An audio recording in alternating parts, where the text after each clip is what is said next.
Nous sommes à Rio de Janeiro, à la veille du début du sommet du G20 qui s'annonce historique. Mais à l'instant, la Maison-Blanche vient d'autoriser l'Ukraine à tirer des missiles longue portée sur le territoire de la Russie, donc des missiles ATACMS. La conséquence de cette autorisation, qui est de facto une escalade guerrière lourde d'implications, pourrait être très très grave, compte tenu de la doctrine nucléaire russe et compte tenu de ce qu'a déjà déclaré Vladimir Poutine à ce sujet. La Russie considère que l'utilisation de missiles longue portée sur le territoire russe de type ATACMS pour les États-Unis, Scalp pour la France, Storm Shadow pour la Grande-Bretagne, est l'équivalent d'une déclaration de guerre de nations elles-mêmes nucléaires, comme les États-Unis bien évidemment, la France ou la Grande-Bretagne. Pourquoi? Car le problème n'est pas que l'Ukraine frappe la Russie, même dans la profondeur. L'Ukraine l'a fait, entre autres avec des drones. Elle n'a à recevoir l'autorisation de personne. Et le problème ne serait pas posé si l'Ukraine pouvait utiliser elle-même ces missiles occidentaux. Le fait est qu'elle ne le peut pas. L'utilisation de ces missiles longue portée nécessite du personnel militaire OTAN pour la programmation des missiles. C'est une compétence que n'a pas l'armée ukrainienne. Et par ailleurs, ces missiles sont guidés par des systèmes d'information électronique et satellitaires de l'OTAN, donc des pays qui fabriquent ces armes, les Américains, les Français ou les Britanniques. C'est une implication de facto directe dans le conflit pour tirer sur des positions militaires ou pas militaires. Ça peut impliquer des stations de raffinerie pétrolière, par exemple, sur le territoire russe. Le ministre des Affaires étrangères, Sergueï Lavrov, est arrivé il y a 3 heures à Rio de Janeiro avec ses équipes.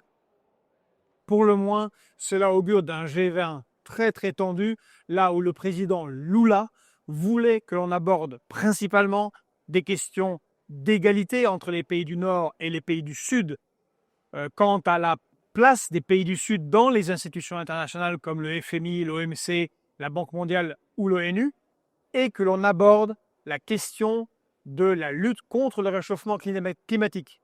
Cette annonce étonnante, belliciste, dangereuse, faite par Joe Biden, augure d'un G20 qui portera sur des sujets totalement différents. La balle est maintenant dans le camp de la Russie.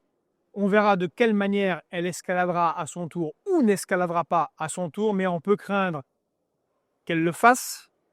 Elle a plusieurs manières de le faire et la première des manières consisterait à elle-même transmettre, donner des armes longue portée, hypersoniques, à des belligérants du type Houthi, comme cela a dû être déjà fait lorsque les Houthis ont tiré sur des navires de guerre de l'OTAN. Cette fois-ci, la Russie pourrait leur transmettre des armements beaucoup plus dangereux qui peut-être ne pourraient ne pas être arrêtés. On ne sait pas dès lors où est-ce qu'on irait.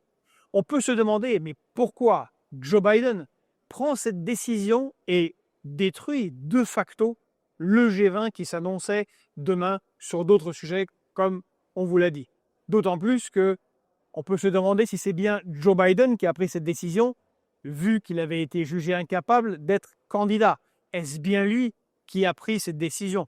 Et puis, même si c'est lui, il n'a plus que 2 mois au pouvoir et c'est déjà un pouvoir de transition vers le nouveau président Donald Trump qui, lui, a déclaré vouloir mettre un terme à la guerre. Donc il met Donald Trump dans une situation impossible à gérer les conséquences d'une escalade militaire grave de la part des États-Unis.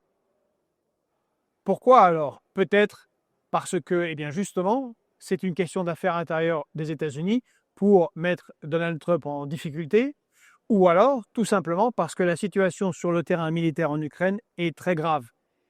Depuis plusieurs mois, les troupes russes avancent rapidement.